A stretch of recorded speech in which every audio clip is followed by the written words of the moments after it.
Hello everyone, my name is the Classic Carmeler and welcome back to another video. And today, well, for starters, this is my second attempt at making this video because there was something that I forgot to take out of the video that I'm not happy about. Uh Made me very annoyed because I spent 20 minutes making that video. And when I realized it was in the background, I'm like, "Ah, are you kidding me?" Next thing I knew, the ending to that video was not how I wanted it to turn out. It was more of like me stalling and saying the most random jargon. So I'm going to try to do the best I can to recreate the video in the best way possible. If I kind of cut out short and sweet a little bit, that's because I'm kind of being impatient with myself and the fact that I spent that long making the video and I really, really enjoyed making it. So I'm going to try to do it again with this video. So it's not fun. Not fun at all. Anyway, let's get back into it. We are doing the update. This is the update video for my 76 Torino from the last video I did. And I think the last video I did was showcasing what looked to be the unpainted version of the Torino. So we'll get to that. But first, obviously, you have the dashboard, and the only aftermarket part of this dashboard is just the steering wheel, which is from Model Car Garage. I bought it like a long time ago, the gauges for it, but here it is, and very amazing of how everything the steering wheel part, this little bit right here, that wooden grain stuff, the all the dials here, as well as the wood grain dashboard there, are all decals, which I'm amazed by. So I'm actually really happy about that. Um, Now, that being said, obviously these are these. Oh God, it's funny how I'm gonna try to go into detail again about this. These parts were from 3 inches under. Um, and funny story is that I took this out, washed it to get it just before so I can paint it afterward. It's recommended, and this piece right here, this little bracket, I was rinsing it off, rinsing off the soap I had on it, and I accidentally dropped it, and of course I forgot to plug in the sink drain. So not only did it drop, but it dropped right into the drain. So I'm like, well, crap. All right, I have to get another one. And so I did. This was the replacement. And then come to find out, I didn't even need it because it didn't even fit on the dashboard when I was test fitting it. So fun, fun times. But aside from that, it's really good detail. There's some patchy areas around the radio, but you know what? I will do my best, and it does look kind of deformed right now. Probably because I tried taking a saw or well, my Dremel, um, above me, and tried cutting this part off.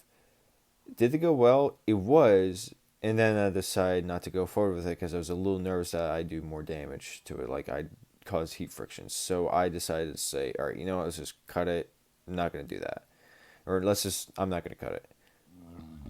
Excuse me. So that's, and I'm gonna be painting it the Motorola radio that was in the show Starsky and Hutch. And yes, this is the Starsky and Hutch Torino, just to make sure. And so here's the speaker. Like I said, patchy, but we'll get it done. Now, what's funny is that the radio that comes with this kit looks nothing like the radio in the show. And what I mean by that, and there's super tiny but really good detail kit. The radio is based. It says it's based on a 60s and 70s radio, which I can't help but agree with.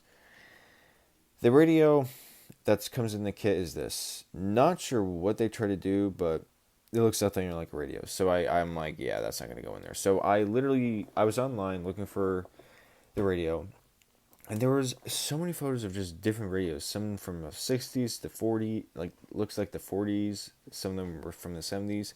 So I'm like, all right, I'm gonna go directly to the source and find it. So I actually have the Starsky and Hutch on DVD. Put down my Xbox, and played it. What do you know? This one episode that I looked at, gave a close up on the radio, and what do you know? It was this radio. So I was like, okay, let's go get it. So that's where we're at now. So that's pretty much the interior. The interior been the same since, well, I showed you guys in the last video. Now, the one I think that you've been all waiting for, and I have to do again, is the body. The body is the one I'm super, super excited about. Uh, as I move the camera by accident again, I'm going to do my best to kind of showcase it, but yeah. It's not fully on the chassis, but she's painted, but she is not clear coated. So this is what it looks like right now, as of right now. I'm not even going to bother taking it off. The whole chassis is complete. It's just I'm going to do decals probably today or tomorrow. And then basically clear coat it when I have a nice day out, because right now it is raining. So that's kind of the car, and I'm doing my very best to do as much as I can. But yeah, so there it is. Amazing how far I've come with this hobby, and yeah, just the chassis looks so good as well as the body itself. So I'm super excited to start putting decals on it. And the main reason why I just stopped doing this kit, mostly because of my interest, but also mostly is because the decals just look purely intimidating. Let me just take those out real quick. Here they are. Not a fan, but I will do my very best with it. But overall, it just looks decent. What the heck? I don't remember these. Oh, I know what those are. Okay. I just realized I have a second pair of decals. Cool. I didn't even realize I did that. Probably because the first time I actually messed them up. But these are also in the kit. Now, I had these in the kit because I wanted to use one of these things. And these are by Professional Car Detail Parts. Oops. My thing kind of blanked out for a second. My battery. I'm going to try to wrap this up soon. But in any sense, I didn't really charge my phone very well. But with these with this, I'm planning on using one of them. I'm not sure which one. Well, I have an idea. I've already forgot which one it was. You're going to use one of them, put in the interior, and even though it was never in the show, obviously, but I think it would look cool as if like it was placed in there, and it was like one of the either Hutch or Starsky, Hutchinson or Starsky was looked at one of the magazines at the time, and just put in the back seat. So yeah, that would be cool. So that's the Torino, and like I said, I'm just beyond glad that I'm back in this hobby, and it's been a long time coming. Very excited for the future for this build, and cannot wait to see what the aftermath looks like. I'm really, really, really excited. So with that being said, I really hope all of you enjoyed watching this video. And if you did, please hit like and subscribe. If you have any comments on this build, and if there's something I'm missing, or maybe something that I should do with the car, let me know, because I would be very intrigued. I am doing as much research as I can with the car, and as of right now, I'm in that stage where the car is in a certain stage where, like, if there's anything I can add, I can do it right now as well, because obviously the radio is yet to go in. So I'm going to try to do some research and see where it goes from there. So hopefully next video will be the Plymouth, and I'll probably be recording that right after this one. But thank you guys so much for watching, and I hope you guys enjoyed. I will see you in the next video, and yeah, have a good one, everyone.